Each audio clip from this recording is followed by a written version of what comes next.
Hello, and welcome to starting your monochromatic painting. My name is Eric, and today we're going to be starting with our still life drawing on our canvas.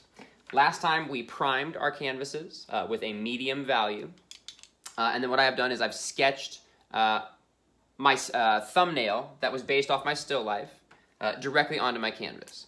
You can use a drawing pencil for this. You can draw directly on the canvas. And you'll notice I drew a little bit darker so you guys could actually see some of those lines, but I planned my overall composition. Once again, this was done in the first stage, in the thumbnail stage in the sketchbook. Now I have my primed canvas ready to start painting. I also have my still life right here, next to me here. I have my water and towel over here, and I have a variety of brushes that I'm going to be using today.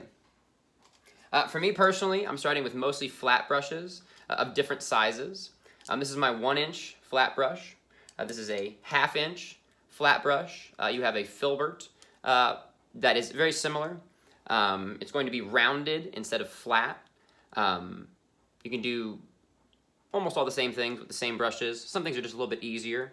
Filberts are really good for like organic elements, like leaves and really nice trees that have less straight lines and more organic elements, but we can get into that later. Starting off this painting here, I'm going to be starting with my largest brush.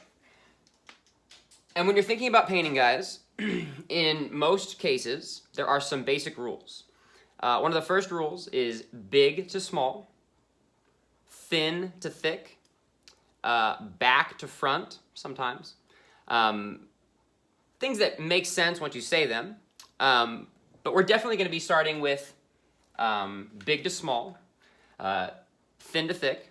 And in this case, being in a monochromatic painting, we're going to be laying out the most dramatic contrast first. Now, this being a medium value, the most contrast from medium would be your lightest values and your darkest values, which if we still have our palette, I have my palette here, take the top off. I still have a very basic palette here. I have white, I have a medium value here that I've primed my canvas with, and then I have my darkest value of just my pure violet hue. I think it was a Windsor violet. So my first steps is I'm going to get my palette set up here. Sometimes it makes sense to do more than 3 colors. Once again, I only have 3 hues. Kind of hard to see the white here, but it's right there. Some people like to do 5, having a lightest value, a medium, and a dark, and then doing 1 in between each, having a medium light and a medium dark.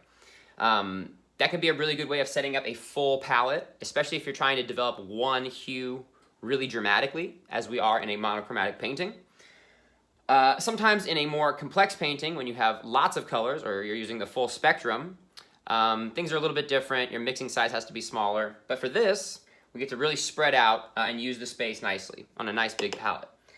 So I'm just going to start with 3. You can start with 5. Once again, that would be taking your medium value, adding a little bit of white to get a medium light, taking your medium value, adding a little bit of your pure darkest hue to get a medium dark value. First thing I'm looking for in my painting is the most dramatic value, as I said. So what I'm going to try and do is I'm going to unfocus my eye when I'm looking at my still life, and I'm going to try and find what I consider my lightest value and my darkest value. Now, it's a little bit of a trick question because the foil has really dramatic lights and darks, and I'm really not ready to deal with the foil yet. But as far as the paper towel, or the toilet paper, this top section, a lot of light is gathering, and then I have some side highlights as well. The side highlights are pretty dramatic, but they're a little bit smaller, and they're on a medium value plane, so I'm not going to try and hit those yet. First thing I'm going to do is I'm going to grab some pure white. And once again, when I'm loading the brush, notice I'm getting paint on both sides, and the paint comes nowhere near my ferrule. I'm trying to only load that front tip.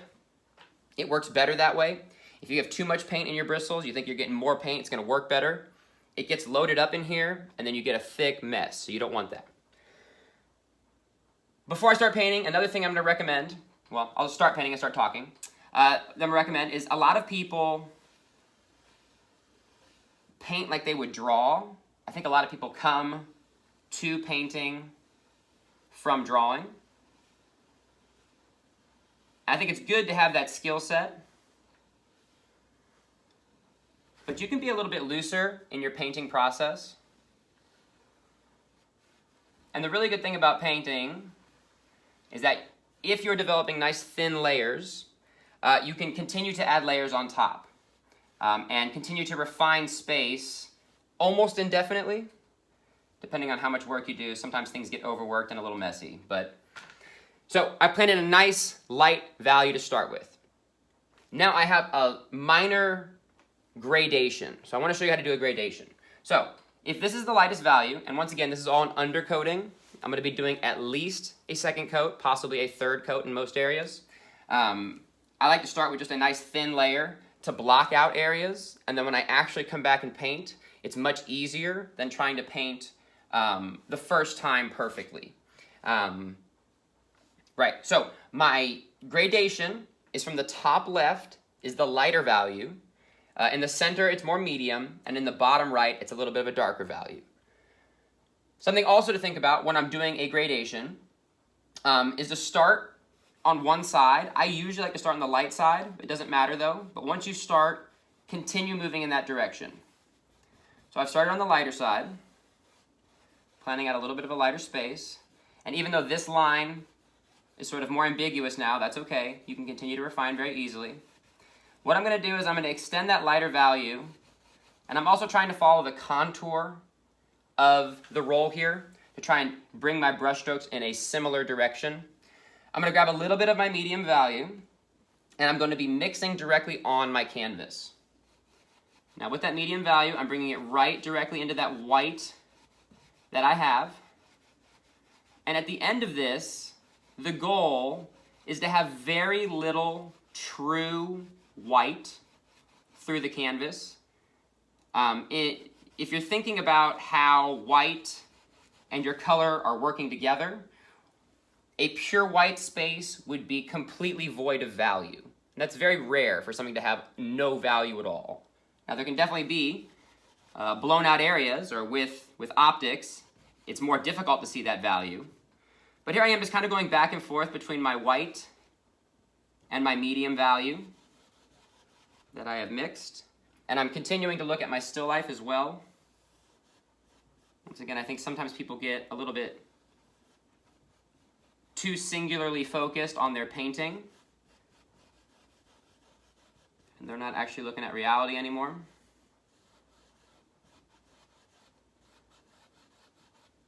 Notice different marks can be made with a flat brush. If I'm bringing it just flat like this, it's obviously a much larger mark. And then as I'm going on the contour, I'm bringing it on its flat edge to develop a smaller mark making as it goes across. And I have not put on a lot of paint, guys. It's still very thin on this, this canvas here. And I like it that way. I think that's the best way to paint. A nice thin development. You can always add thicker paint later if you want. If you add too thick too early, things can become complicated, and you have to work with it then. For the deeper value, when I'm looking over here on my roll, the center of my roll is really dark. So the side here does have some deeper value, but it's nowhere near the darkness of the center of the roll. So what I'm going to do is take the brush that I already have a little bit of white and medium value and just pull a little bit of my deepest value out, just like this, sort of pull it out, and get a little bit of a mixture directly here on my palette. The main reason I'm doing this is because the darkest value is too dark. You can always pull it back, but I like to try and plan a little bit better. So now I'm bringing in not quite my darkest value, but you can tell it's definitely darker than the value next to it, and it's continuing to build that space. But then if I decide, actually I do need a little bit darker, I can very easily come in and add a darker value. I just like to take small steps when I'm building up value. Same thing as the thickness of your paint. It's very easy to add thicker paint if you want that aesthetic. It's much more difficult to reduce paint that's already dried on your canvas. Near impossible unless, once again, you're using like an X-Acto knife and actually pulling paint off, which is a huge headache. So this is a basic gradation. Just looking at it here, I would say that this does not transfer slowly enough. It's too dramatic. So I would continue to come through here and build this transition more organically. When I look at my roll, there are sort of imperfections in the gradation as well, where light value sort of shows up maybe where it doesn't really belong because the roll isn't a perfect shape and the light is hitting it in a unique way. So you will have iterations within a gradation with highlights over here and shadows over here, but you get a basic idea of how you would build a gradation. So this is how I want you to start painting. My next video is going to be me actually painting the entire painting in a sort of faster motion. Quick tips though, focus on the lightest value first, darkest value second. I didn't actually do that in this one. What I would do next is grab that darkest value and develop it in here, just so I can see it. That way I have the two values and I can use them as a contrast. I can even come in here and start to develop this front lip too, probably with a thinner brush, but you can still develop through that space as you go.